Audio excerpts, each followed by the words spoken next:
بسم اللہ الرحمن الرحیم قل لا اسألکم علیہ اجرا الا المودۃ فی القربى آمنت باللہ صدق اللہ العظیم ببرکتہ ان اللہ وملائکتہ یصلون علی النبی یا ایھا الذین آمنوا صلوا علیہ وسلموا تسلیما اللہم صل علی سیدنا وحبیبنا ومولانا محمد وبارک وسلم صلاۃ و سلاما علیک یا سیدی یا حبیبی یا رسول اللہ صلی اللہ تعالی علیہ وسلم کلہم من رسول اللہ ملتمس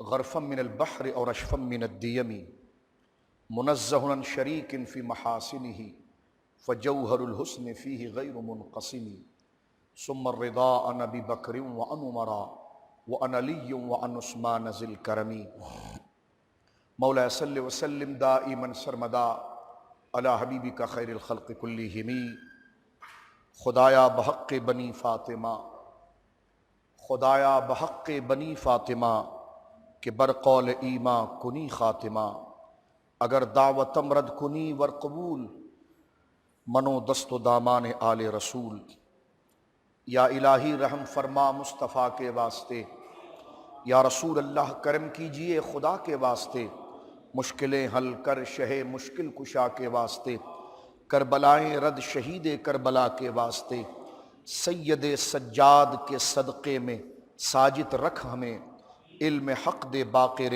علم خدا کے واسطے صدق صادق کا تصدق صادق الاسلام کر بے غضب راضی ہو کاظم اور رضا کے واسطے دو جہاں میں خادم آل رسول اللہ کر دو جہاں میں خادم آل رسول اللہ کر حضرت آل رسول مقتدیٰ کے واسطے حب اہل بیت دے آل محمد کے لیے حب اہل بیت دے آل محمد کے لیے کر شہید عشق حمزہ پیشوا کے واسطے کیا بات رضا اس چمنستان کرم کی زہرا ہے کلی جس میں حسین اور حسن پھول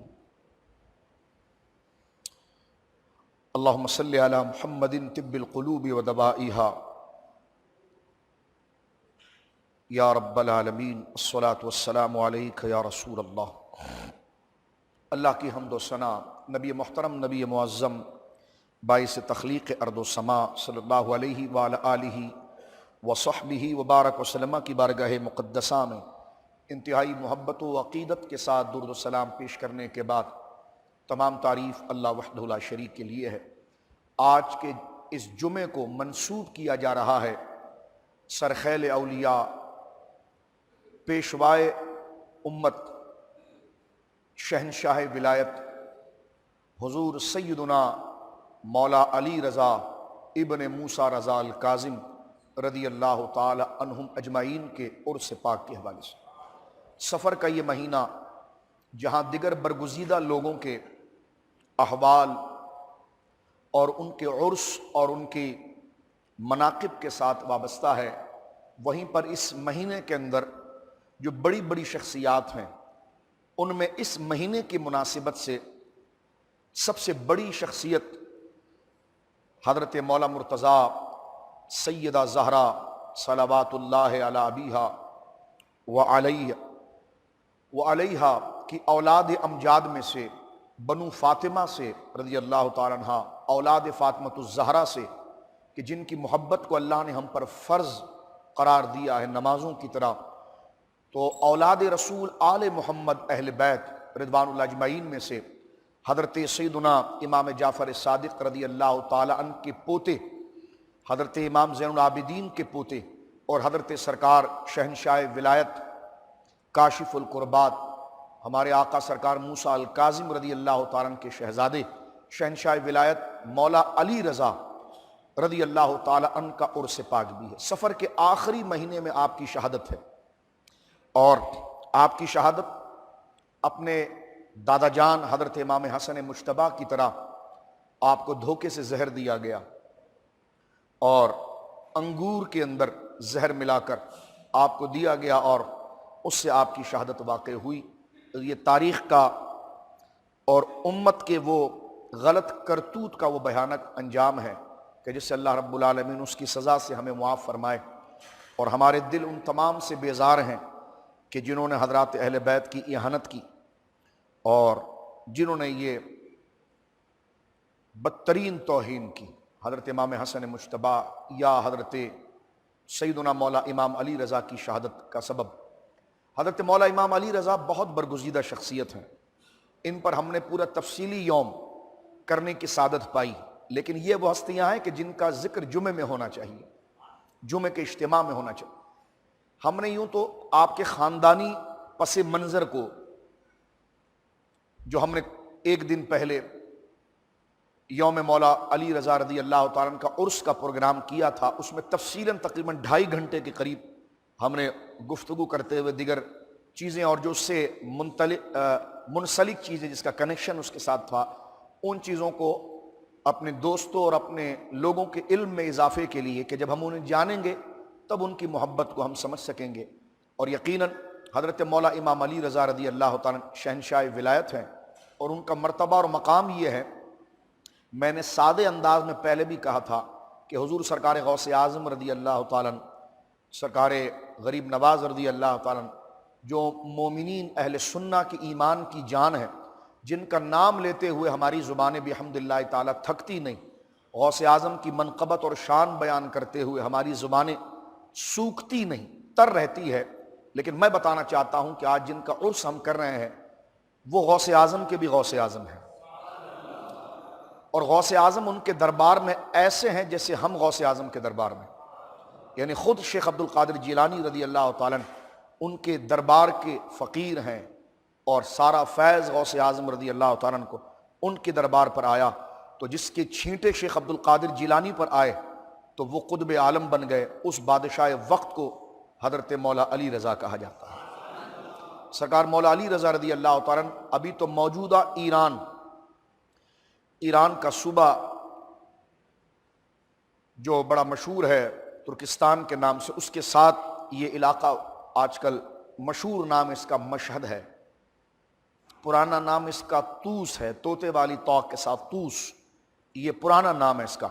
یہ خطہ حضرت عثمان غنی رضی اللہ تعالیٰ عنہ کے دور خلافت میں فتح ہوا تھا، اور حضرت سیدنا امام علی رضا رضی اللہ تعالیٰ عنہ جو سرکار موسیٰ کاظم رضی اللہ تعالیٰ عنہ کے شہزادے ہیں، آپ اس وقت مشہد مقدسہ کے اندر آرام فرما رہے ہیں، اور اللہ رب العالمین جل وعلا نے آپ کو وہ صلاحیتیں اور وہ مقام عطا فرمایا کہ اس وقت کے جید علماء، وہ علماء جن سے علم حدیث کا نکھار ہے، اہل سنت کی بنیادیں جن کے کندھوں پر ہیں، اور اہل سنت کی تحقیق اور اہل سنت کی ریسرچ، اہل سنت کی معلومات جہاں پر جا کر ایتھنٹک بنتی ہے، اور وہ لوگ اہل سنت کے امام اور ایسے امام بنتے ہیں کہ پوری اہل سنت کا ذخیرہ ان کی تحقیق کے بغیر محتاج رہتا ہے، وہ تمام لوگ امام علی رضا کے در کے باقاعدہ نوکر رہے، خادم رہے، خدام رہے، ان کے گھر کے دھوبی رہے، جھاڑو مارنے والے رہے۔ تو اس سے آپ اندازہ لگائیے، بڑے بڑے محدثین، بڑے بڑے مورخین، بڑے بڑے علماء، تو لہٰذا غوث اعظم کی غلامی، خواجہ غریب نواز کی غلامی اس بات کا تقاضا کرتی ہے کہ ہم کاش وہ وقت آئے کہ یہ عرس بھی ہم اس طرح دھوم دھام سے کریں جس طرح غوث اعظم کا عرس۔ لیکن غوث اعظم کا عرس کوئی یہ نہ سمجھے کہ وہ حضرت مولا علی رضا کے عرس کے مقابلے پر ہے، بلکہ غوث اعظم کا عرس بھی اگر دھوم دھام سے ہوتا ہے تو وہ شان مولا علی رضا ہی کی ہے کہ چمک تجھ سے پاتے ہیں سب پانے والے، ذرے جھڑ کر تیری پیزاروں کے۔ تو حضرت مولا امام علی رضا رضی اللہ تعالیٰ عنہ ایک نابغہ روزگار شخصیت۔ جمعہ کا دن ہے، میں مختصراً جلدی چند باتیں عرض کر دینا چاہتا ہوں۔ پہلی بات تو یہ ہے کہ قرآن کریم کی آیت کہ قُلْ لَا أَسْأَلُكُمْ عَلَيْهِ أَجْرًا إِلَّا الْمَوَدَّةَ فِي الْقُرْبَى، اس آیت سے متعلق ہم نے محرم الحرام کے اپنے 5 روزہ درس کے اندر اس آیت پر خارجیوں کے اور ناسبیوں کے جتنے اعتراضات ہیں سب کے جوابات بھی الحمدللہ تعالیٰ دے کر اس بات کو ہم نے ثابت کیا تھا اہل سنت کے جید علماء، جس میں امام ابن حجر حیثمی رحمہ اللہ کے صواعق المحرقہ، اعلیٰ حضرت امام اہل سنت کا فتاوی رضویہ، تو جید علماء کی تعلیمات سے اس بات کو ثابت کیا تھا کہ یہ آیت جو ہے کہ قُلْ لَا أَسْأَلُكُمْ عَلَيْهِ أَجْرًا إِلَّا الْمَوَدَّةَ فِي الْقُرْبَى، یہ آیت اس بات کا ثبوت ہے کہ اہل بیت سے محبت یہ ایمان کے فرائض میں سے ہیں، اور ان سے محبت ہمارے باپ ہماری ماں سے زیادہ ہم پر لازم ہے۔ لہٰذا اس کو سادے انداز میں اگر ہم سمجھ لیں کہ ہمارے نماز، روزہ، زکوٰۃ اللہ کی بارگاہ میں مقبول ہی اس وقت ہوگا کہ جب ہمارے دلوں کے اندر آل محمد، اہل بیت مصطفیٰ کریم صلی اللہ علیہ وسلم کی محبت کاملہ ہوگی۔ اس آیت کا سادہ سا ترجمہ یہ ہے کہ قل، اے نبی مکرم آپ یہ بات فرما دیجئے کہ لا اسألکم علیہ اجرا، کہ میرے امتیوں میں نے دین کی خدمت میں نہ میرا کوئی بزنس ہے نہ میرا کوئی کاروبار ہے۔ صبح شام نبی پاک سے اللہ کہہ رہا ہے یہ آپ کہو ان سے کہ نبی آپ کہو کہ میں نے دین کی بات تم تک پہنچانے کے لیے، تمہارا رشتہ اللہ سے جوڑنے کے لیے میں نے سارا وقت اسی میں لگا دیا۔ میں نے اپنے بچوں کی پرواہ نہیں کی، گھر کے کھانے پینے کی پرواہ نہیں کی، گھر کے اپنی بیویوں بچوں کے آرام کی پرواہ نہیں کی، سارا وقت میں نے اس میں دے دیا۔ لیکن میں تم سے اس کا کوئی بینیفٹ نہیں چاہتا، میں اس کا کوئی ریٹرن نہیں چاہتا۔ ہاں اگر تم شکرانے کے طور پر تمہارا دل نرم ہو جائے، سیج جائے، اور تم غیرت اور حمیت اور حیا میں شکر ادا کرنا چاہو کہ اتنی بڑی مہربانی ہم پر ہوئی کہ ہم تو جہنم کے تہہ میں گر رہے تھے اور حضور علیہ الصلوۃ والسلام نے ہمیں اللہ سے جوڑ دیا، تو اگر اس خدمت دینی پر اور اس مہربانی پر اگر تمہارا دل یہ چاہے کہ تم شکر کا کوئی نذرانہ پیش کرو اللہ کی بارگاہ میں اور میری خدمت میں، تو الا المودۃ فی القربى، تو میری اولاد سے محبت کرنا۔ تو یہ آیت کریمہ قرآن کی ایک نہیں درجنوں آیت، وقت ہمارے پاس نہیں ہے کیونکہ آگے میں بڑھنا چاہ رہا ہوں۔ یہ آیت کریمہ اہل بیت کی محبت کو کہیے فرض، کیا فرض، پیروں کی محبت سے پہلے، مولویوں کی محبت سے پہلے، ماں کی محبت سے پہلے، باپ کی محبت سے پہلے، مدرسوں کی محبت سے پہلے، مسجدوں کی محبت سے پہلے، یہ اونچا درجہ بالکل دماغ کو کھول کے سن لیجئے، یہ آل محمد اہل بیت رسول کریم صلی اللہ علیہ وسلم کی محبت، یہ ایمان کا درجہ ہے جس کو حضرت فاضل بریلوی نے اللہ کے حضور اس بات کو مانا اور تسلیم کرتے ہوئے کہا کہ دو جہاں میں خادم آل رسول اللہ کر، حضرت آل رسول مقتدا کے واسطے۔ حضرت شیخ سعدی رحمۃ اللہ علیہ نے یہ بات بوستان میں لکھی آپ نے۔ حضرت شیخ سعدی کتنے بڑے اللہ کے ولی تھے، اللہ اکبر، خود یہ شہنشاہ ولایت ہیں حضرت شیخ سعدی، لیکن وہ اللہ کے حضور یہ منقبت، اللہ کے حضور یہ دعا کرتے ہیں کہ خدایا بحق بنی فاطمہ، اے اللہ میں گناہگار آدمی ہوں اور تیری بارگاہ میں فاطمہ کی اولاد کا وسیلہ دیتا ہوں رضی اللہ تعالیٰ، خدایا بحق بنی فاطمہ کہ بر قول ایما کنی خاتمہ، اے اللہ میں تیری بارگاہ میں سیدہ زہرا پاک کی اولاد کا واسطہ دیتا ہوں کہ مجھے موت دینا تو ایمان پر دینا۔ خود یہ قطب وقت ہیں، یہ بھی یاد رکھیے، شیخ سعدی رحمۃ اللہ علیہ یہ نقشبندی بزرگ ہیں، بہت بڑے اللہ کے ولی ہیں۔ اگر کہتے ہیں کہ آگے یہ کہتے ہیں اگر دعوتم رد کنی ور قبول، مولا تو بے نیاز ہے، تو جس کی دعا کو چاہے قبول کر دے اور جس کی دعا کو چاہے رد کر دے، تو کہتے ہیں یا اللہ تیری مرضی ہے، تو میری دعا کو قبول کر یا رد کر دے، لیکن یہ میری بات سن لے کہ منو دست و دامان آل رسول، لیکن مولا یہ دیکھ لینا کہ میرے ہاتھ میں اولاد فاطمہ کا دامن ہے۔ تو یہ وہ ہستیاں ہیں جن سے آسمان کے چراغ روشن ہیں، اسلام کی رونق ہے، یہ اس طرح غلام، یہ اس طرح فقیر بن کر اہل بیت کے حضور حاضر ہوتے ہیں۔ تو یہ اس لیے کہ وہ اس آیت کا معنی سمجھتے ہیں کہ اللہ نے کن کی محبت کو ہم پر فرض کیا۔ حضرت سرکار امام مولا علی رضا رضی اللہ تعالیٰ کچھ ان کی زندگی کے بارے میں عرض کر دوں۔ آپ کی ولادت 148 ہجری ہے، 148 ہجری، یعنی بالکل حضرت امام اعظم ابو حنیفہ رحمۃ اللہ علیہ کے وصال سے 2 سال پہلے۔ امام ابو حنیفہ 150 ہجری میں انتقال کر گئے۔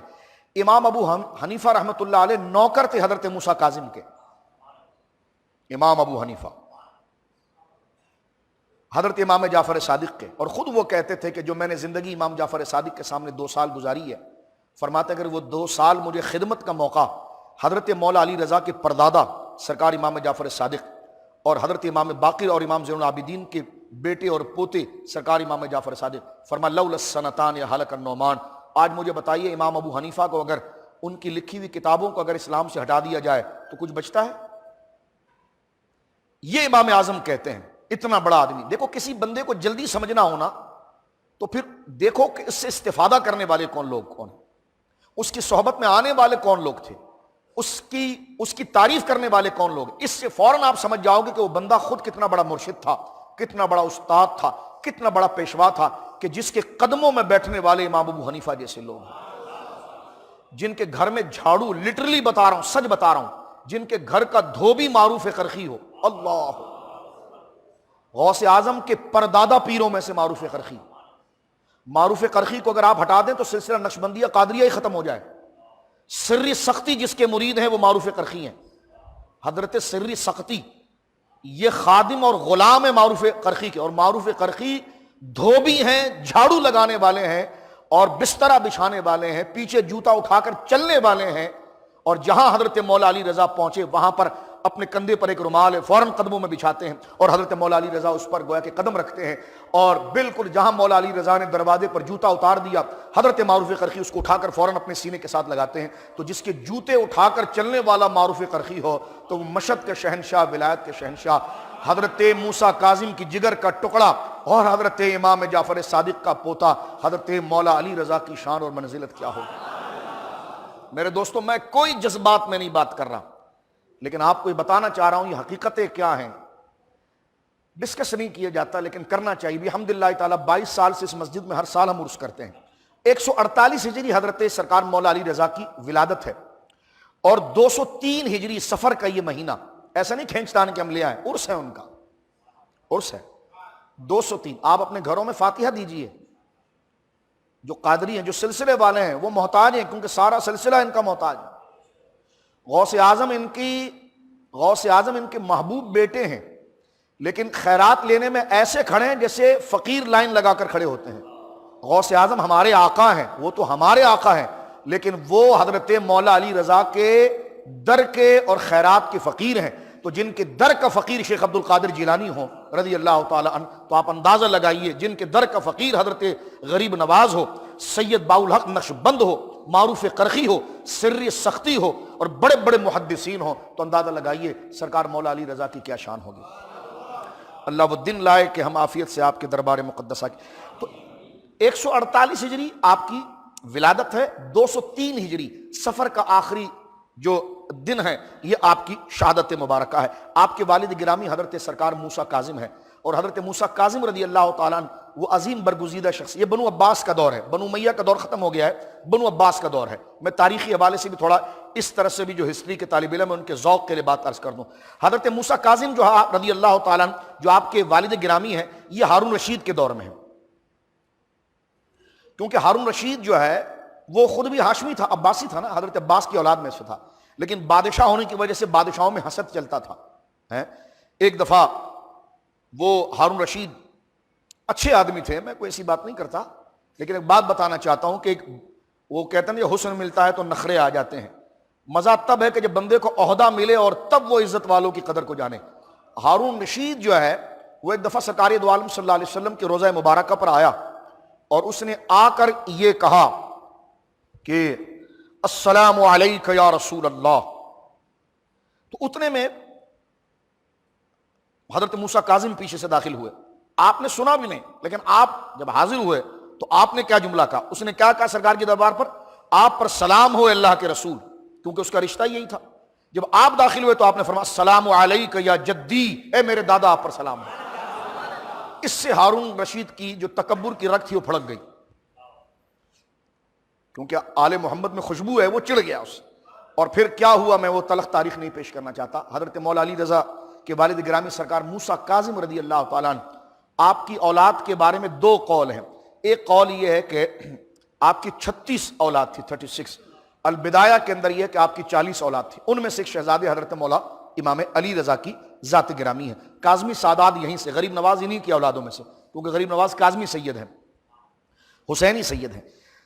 تو حضرت موسیٰ کاظم رضی اللہ تعالیٰ جو عظیم ہستی ہیں، ان کے بارے میں میرے دوستو جلدی سے آگے بڑھنا چاہتے ہیں کہ ان کے دربار پر حاضر ہونے والے کون لوگ تھے. علامہ سمعانی رحمہ اللہ کا میں نے اس رات بھی حوالہ دیا، یہ علم تاریخ اور علم اسماء الرجال کا امام ہے. ان کی کتاب ہے الانساب، یہ 562 ہجری میں انہوں نے وصال کیا ہے. لیکن یہ کہتے ہیں، بہت مصروف ترین، لاکھوں ان کے شاگرد ہیں، یہ کہتے ہیں میں نے دو شخصیتوں کی مزار پر اتنی دفعہ گیا کہ مجھے یاد نہیں ہے. ایک حضرت سرکار موسیٰ کاظم اور ایک آپ کے پوتے سرکار امام جواد.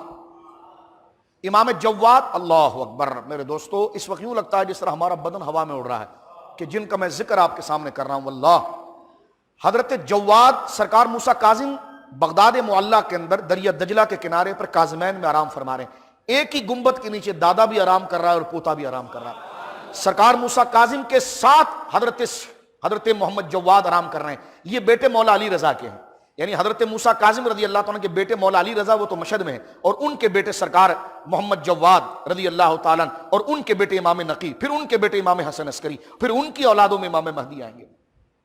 تو یہ دادا اور پوتے ایک ساتھ ایک ہی گنبد کے نیچے آرام کر رہے ہیں۔ تو امام سمعانی کہتے ہیں کہ میں نے اتنی دفعہ آپ کی قبر شریف پر حاضری دی کہ مجھے یاد نہیں، تو پتا چلا اہل سنت کو قبر پوجا یا قبروں کے پیچھے بھاگنے والا نہ کہو، کون ایسا ہے جس نے مزاروں پر حاضری نہیں دی ہے؟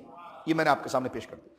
دوسرا حوالہ اس بات کو آپ سن لیجئے، امام شافعی رضی اللہ تعالیٰ، امام غزالی نے احیاء العلوم میں یہ بات کو لکھا ہے، محدث ابن جوزی نے اپنی کتاب المنتظم میں لکھا ہے، امام شافعی جیسا بزرگ یہ کہتا ہے، جب ان سے پوچھا گیا کہ حضور میری حاجت پوری نہیں ہوتی، فرمایا موسیٰ کاظم کی قبر پر جا، میں نے موسیٰ کاظم کی قبر کو تریاق مجرب پایا ہے، یعنی وہاں پر بندہ حاضر نہیں ہوتا ہے کہ خدا اس کی فریاد کو سن لیتا ہے۔ یہ بات کوئی چھوٹا بندہ نہیں کر رہا، یہ امام شافعی کر رہے ہیں۔ اسلام کی اسکول آف تھاٹ، یعنی یوں سمجھ لیجئے کہ اسلام کی فقہ کا 35% حصہ جو اسلام کو مہیا کیا امام شافعی رحمۃ اللہ تعالی علیہ نے۔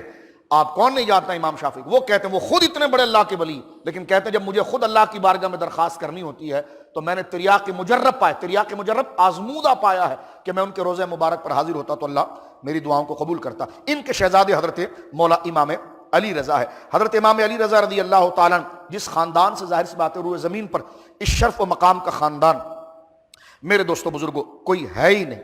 اب میں چند باتیں اس حوالے سے آپ کی خدمت میں عرض کر دینا چاہتا ہوں۔ حضرت معروف قرخی کا ہم نے ذکر مبارکہ کیا تھا۔ حضرت معروف قرخی کو کلمہ کا پڑھانے والے، مسلمان کرنے والے مولا علی رضا ہیں، کیونکہ آپ نصرانی تھے اور آپ کے دل میں توحید تھی، آپ کا باپ عیسائی تھا اور اس نے ایک پادری رکھا تھا کہ جو آپ کو دین سمجھائے۔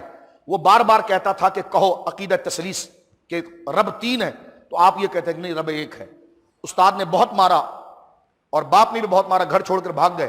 آپ کی ملاقات حضرت مولا امام علی رضا سے ہوئی اور ان کے ہاتھ پر آپ نے ایمان قبول کیا، پھر پوری زندگی ان کے رہے۔ ہاں حضرت مولا علی رضا کی زندگی میں آپ کا انتقال ہو گیا تھا، لیکن میں نے کل بھی عرض کیا کہ حضرت امام علی رضا کے دھوبی اور ان کے خادم، ان کے غلام اور ہمارے آقا معروف قرخی کی شان کیا ہے؟ کسی بندے کو جاننے کے لیے دیکھو کہ اس کی صحبت میں بیٹھنے والے اور وہ جس کو اپنا امام کہہ رہے ہوں اور وہ خود اتنے بڑے ہوں تو ان کی شان کیا ہوگی۔ ان کے بارے میں سیر اعلام النبلاء کے اندر امام ذہبی نے، جو ابن تیمیہ کے شاگرد ہے، آج پوری نجدی سعودی حکومت لگی ہوئی ہے ممبروں کو گرانے میں، گنبدوں کو گرانے میں، مزاروں کو توڑنے میں۔ میں نے کہا جس ابن تیمیہ کے فلسفی پر آپ عمل کر رہے ہیں انہی کے یہ شاگرد امام ذہبی نے اٹھا کر دیکھی، پوری دنیا سن رہی ہے۔ میں ڈانٹ نہیں رہا، میں چڑھا نہیں رہا، میں دھونس نہیں دے رہا، میں نفرت کے جملے نہیں کہہ رہا، میں دعوت فکر دے رہا ہوں کہ آپ غور کیجئے، یہ شخصیات کو گرانا یہ مسجدوں کو گرانے جیسا ہے، یہ دین کو گرانے جیسا ہے۔ حضرت امام ذہبی نے لکھا، فرمایا قبر معروف التریاق المجرب یرید اجابت الدعاء المدر عنده، فرمایا کہ دعاؤں کو جلد سن لینے والی جگہ جہاں اللہ قبول کرتا ہے وہ معروف قرخی کی قبر ہے رضی اللہ، جو بغداد میں ہے۔ فرمایا یرید اجابت دعاء المضطر عنده لان البقاء المبارکہ یستجاب عندها الدعاء، کہتے ہیں کہ جب پریشان حال آدمی حضرت معروف قرخی کی قبر پر جاتا ہے تو خدا اس کی دعا کو قبول کرتا ہے۔ لانه بقاء المبارکہ، بقاء کہتے ہیں زمین کے ٹکڑے کو، کہتے ہیں بقاء المبارکہ اس لیے کہ معروف قرخی کی قبر ہی نہیں، جہاں سے ان کا احاطہ شروع ہوتا ہے وہ سراؤنڈنگ کی جگہ، اللہ اکبر، وہ آستانہ اتنا مبارک ہے، بندہ قدم رکھے اللہ اس پر رحمت کی بارش کرتا۔ تو جس کے آستانے پر قدم کرنے سے خدا کی رحمت مائل ہو جائے تو یہ فیض معروف قرخی کا نہیں، یہ اس نسبت غلامی کا ہے جو آپ نے معروف حضرت مولا علی رضا کی خدمت کی ہے۔ اور علامہ شامی علیہ رحمت نے اس بات کو فتاوی شامی کے مقدمے میں لکھا، فقہ کی سب سے بڑی کتاب ہے ہماری، اس کے مقدمے میں لکھا ہے، کہتے ہیں کہ جناب کہ حضرت معروف قرخی بن فیروز من مشایخ القباء، فرمایا یہ اولیاء کے سردار تھے اور مجاب الدعوت یستسقى بقبرہ، فرمایا دعا کی قبولیت تھی۔ جب بغداد میں بارش نہیں ہوتی لوگ ان کی قبر پر جاتے بارش ہو جاتی، تو آپ اندازہ لگائیے جن کی صحبت میں بیٹھنے والے ایسے چمک گئے تو جس نے چمکایا ہوگا وہ شہنشاہ ولایت کی شان۔ یہ سرکار مولا علی رضا کی شان مبارکہ ہے میرے دوستو بزرگوں۔ اسی طرح میں آگے بات جلدی سے لے جانا چاہتا ہوں۔ اعلیٰ حضرت فاضل بریلوی رضی اللہ تعالی عنہ نے فتاوی رضویہ شریف کے اندر تفصیل کے ساتھ آپ کا ذکر کیا جلد نمبر 9 میں، اور یہ صفحہ نمبر 134، طالب علم سن لیں، 133، 133 اور 134 پر اعلیٰ حضرت امام اہل سنت نے اس حقیقت کو بیان کیا۔ اسی بات کو اہل سنت کے امام، نویں صدی کے مجدد اور مکہ مکرمہ کے مفتی اعظم ملا علی قاری کے استاد امام ابن حجر ہیثمی، اہل سنت کی کتاب مقدمہ الصواعق المحرقہ، آج سے 700 سال پرانے بزرگ اور حرم مکہ کے مفتی اعظم جن کے شاگردوں میں ملا علی قاری آتے ہیں، یہی واقعہ انہوں نے صواعق المحرقہ کے اندر بھی لکھا۔ تو یہ میں صرف اس لیے جوڑ رہا ہوں تاکہ آپ کو ایک بات پتا چلے کہ کوئی طوطا مینا کی کہانی نہیں۔ مکہ کا مفتی اعظم علامہ ابن حجر ہیثمی، 2 ابن حجر ہیں، ایک اسقلانی ہے، وہ تو مصر کے ہیں، جو صاحب فتح الباری ہیں، میں بات وہ ان سے تقریباً 80 سال پہلے یا 70 سال پہلے گزر گئے۔ میں بات کر رہا ہوں ابن حجر ہیثمی مکی جن کو کہا جاتا ہے، یہ ملا علی قاری کے استاد ہیں اور یہ مکہ کے مفتی اعظم ہیں۔ انہوں نے شیعہ کے خلاف کتاب لکھتے ہوئے اہل سنت کے نظریے پر جو کتاب لکھا صواعق المحرقہ لکھی ہے ان کے رد میں، لیکن اہل سنت کے دلوں میں اہل بیت کی کیا شان ہے اس کو بیان کرتے ہوئے یہ واقعہ آپ نے نقل کیا کہ بڑے بڑے محدثین نے حضور سرکار شہنشاہ ولایت مولا امام علی رضا کو خط لکھا کہ آپ ہمارے علاقے نیشا پور میں آئیے۔ نیشا پور امام مسلم کا علاقہ جو موجودہ اب ایران کے اندر ہے، کہ آپ آئیے، ہم آپ سے وہ حدیث سننا چاہتے ہیں جو خاندان نبوت میں چلی ہوئی آئی ہے، جو آپ نے اپنے ابا سے سنی تھی اور انہوں نے یہاں تک کہ سرکار علیہ الصلوۃ والسلام، وہ ہم آپ سے سننا چاہتے ہیں۔ اعلیٰ حضرت فاضل بریلوی رضی اللہ تعالیٰ نے یہ واقعہ لکھ دیا، میں صرف اس کا خلاصہ عرض کر دیتا ہوں، وقت نہیں، میں نے صفحہ نمبر آپ کو بتا دیا، آپ فتاوی رضویہ شریف دیکھ لیجیے، فتاوی رضویہ شریف جلد نمبر 9 میرے سامنے ہے، صفحہ نمبر 133 اور 134 پر یہ روایت اعلیٰ حضرت نقل کی ہے، اور اس کے ساتھ اعلیٰ حضرت نے لیا کہاں ہے، اس کہاں سے، الصواعق المحرقہ سے۔ جس وقت حضرت سیدنا، اب ذرا دل تھام کر سنیے عشق و محبت کے ساتھ، حضرت مولا امام علی رضا ابن موسیٰ کاظم رضی اللہ تعالیٰ عنہ اجمعین جب آپ نیشا پور میں آئے تو آپ کے استقبال کرنے کے لیے لاکھوں محدثین میدان میں موجود تھے۔ جن محدثین میں یحییٰ ابن یحییٰ تھے، جن محدثین میں اسحاق بن راویہ تھے، میں صرف 2 بڑے کا نام لیتا ہوں، لوگ زیادہ ان کو جانتے ہیں۔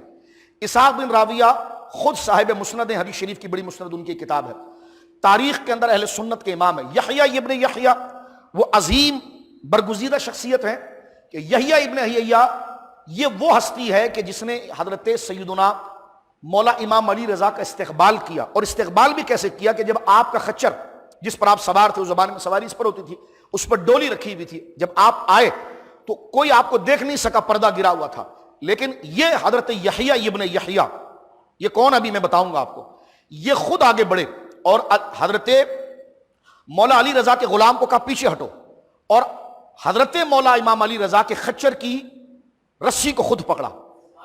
یہ انکساری اور عاجزی اور ہمبل بننے کی انتہا ہے، کیونکہ رسی کو پکڑنا یہ کوئی عزت والوں کا کام نہیں، یہ نوکروں کا کام ہوتا ہے۔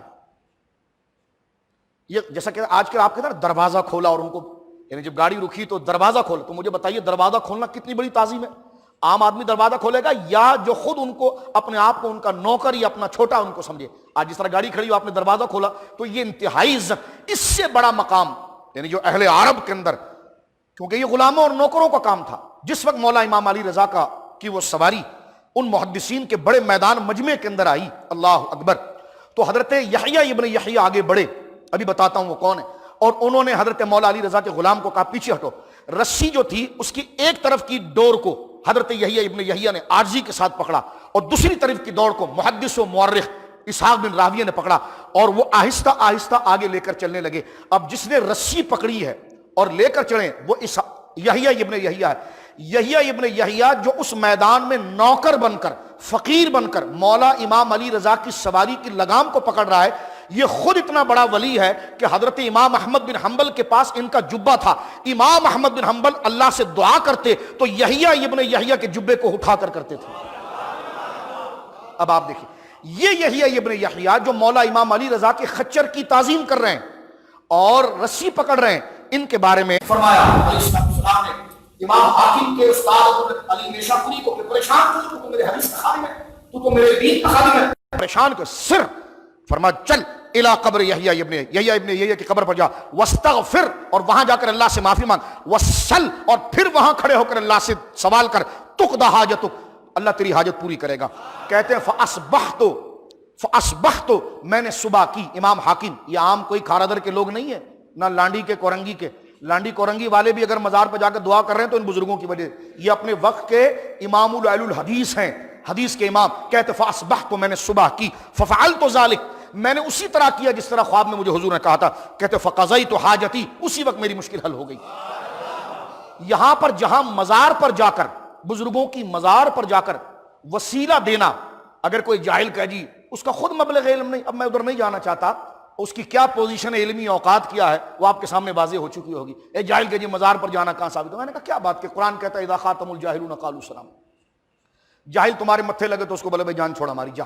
جب تجھے خوشبو آ جائے گی تو، جب تو خود پڑھا لکھا نہیں ہے. اب آپ یہ دیکھیں جن کتابوں کا میں حوالہ دے رہا ہوں، میں آپ کو سادے انداز میں بتا رہا ہوں کہ پہاڑ کو ہلانا ممکن ہے، اس حوالے کو کوئی نہیں ہلا سکتا، کیونکہ یہ حوالہ ہلا تو پوری بخاری گئی، پھر پورا دین گیا. تہذیب و تہذیب کے حوالے سے پتا چلا کہ عام لوگ نہیں، بڑے بڑے جید علماء، مولویوں کے استاذ. آج اگر مولوی مزار پر جانے سے روکے تو کیا ہوتا ہے؟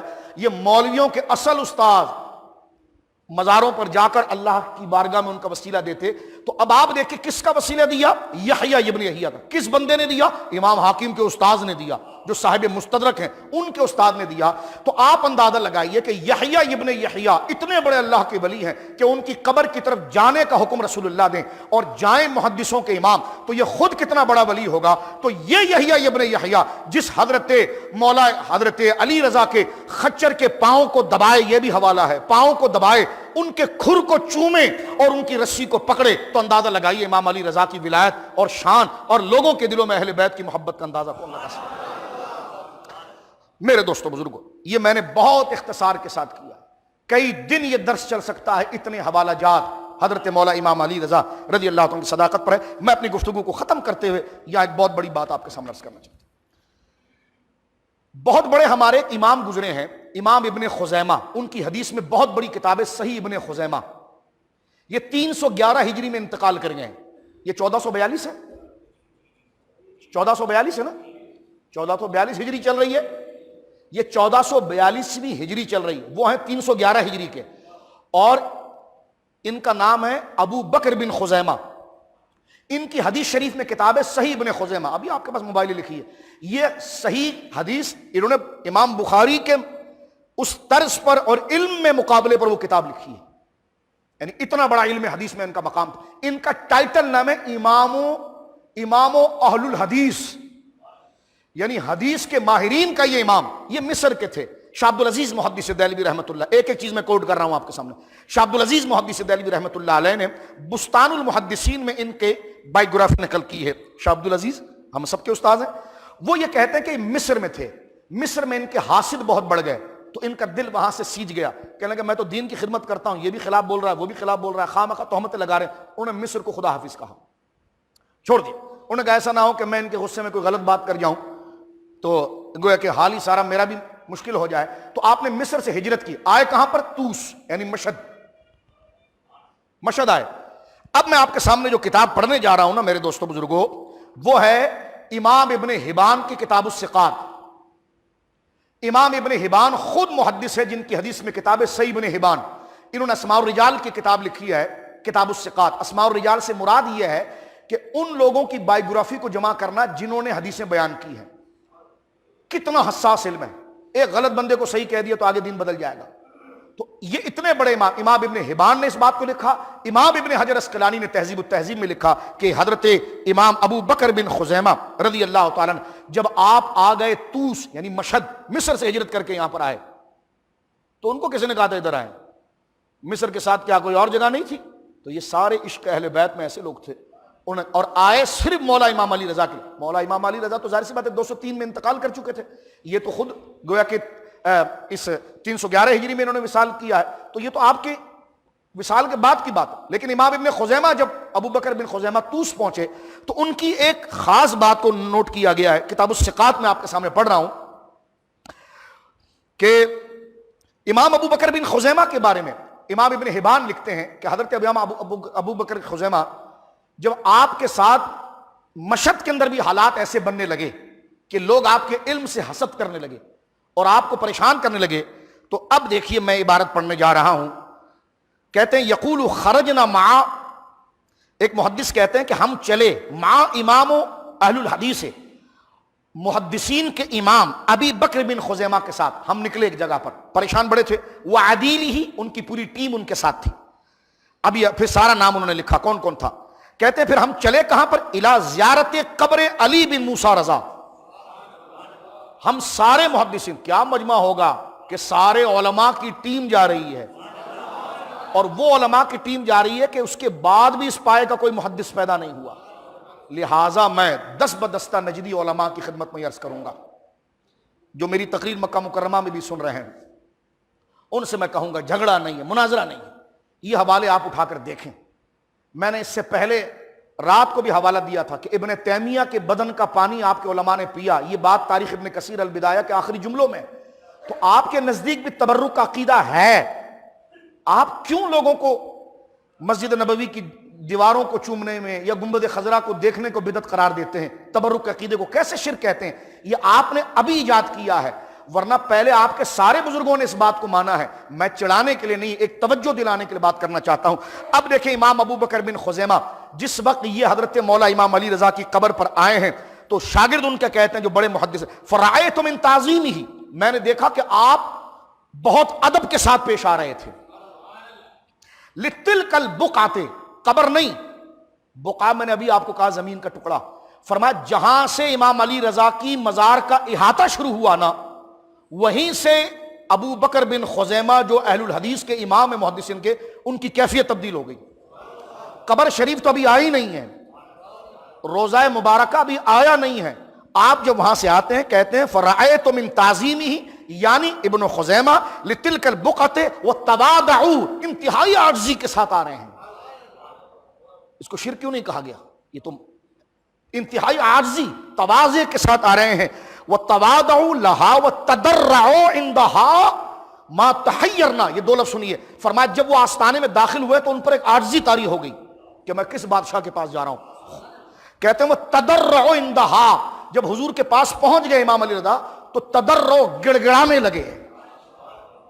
اب مجھے بتاؤ تضرع اور تواضع یہ توحید میں داخل ہے کہ نہیں؟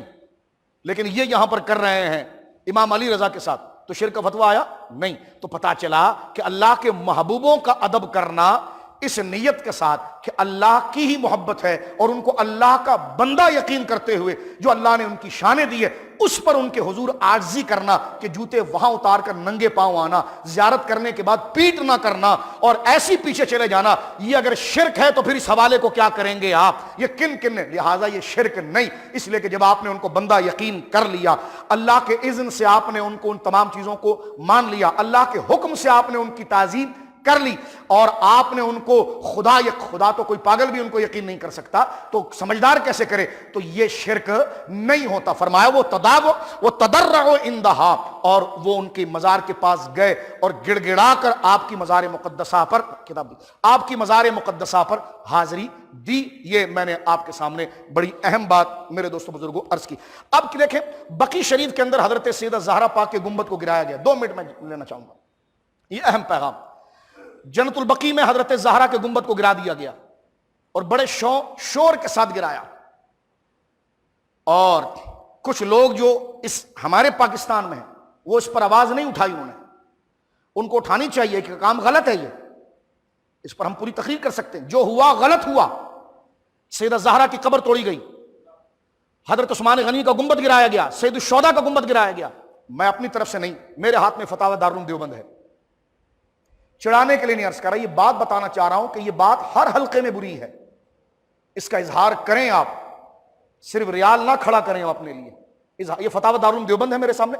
عزیز الرحمان دیوبندی صاحب یہ فتاوی دارالعلوم دیوبند کے سب سے پہلے مفتی ہیں. میں توہین کی نیت سے نہیں عرض کر رہا، میں بات بتانے کے لیے آپ کو بتا رہا ہوں. توجہ کیجیے آپ. اس کی جلد نمبر 5 ہے اور یہ کتاب چھپی ہے مکتبہ حقانیہ ملتان سے. اس میں مسائل قبر و دفن کے بارے میں مفتی عزیز الرحمان صاحب دیوبندی جو جواب دے رہے تھے، اس میں ایک سوال آیا ہے.